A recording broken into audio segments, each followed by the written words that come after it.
Астанаға риза боламын. Біздің Шымкентте бар ма? Өзіміз байқамаймыз. Қаржы мониторинг агентінің жұмысын жеңілдетіп қойғанбыз, кәдімгідей.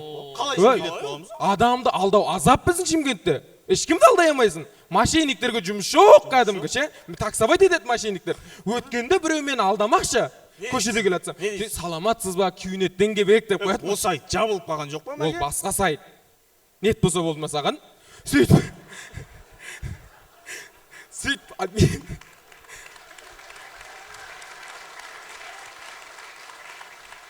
Ойбай, күйнеттен бір нәрсе дейді, деп тыңдап тұрдым да жайлап оның өзін алдап, шорти футбол сатып жүргенсің ғой.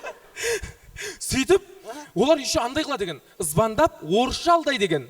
Здравствуйте, бір нәрсе код жіберіңіз деп. Тыңдап тұрасында, дәңгәлін айтшы, жегжат деген жерден тоқтайды ғой. Кәдімгі қазақ тілінің құдіретін қарашы сен. Қазақша сөйлейсің, косякка кірмейсің.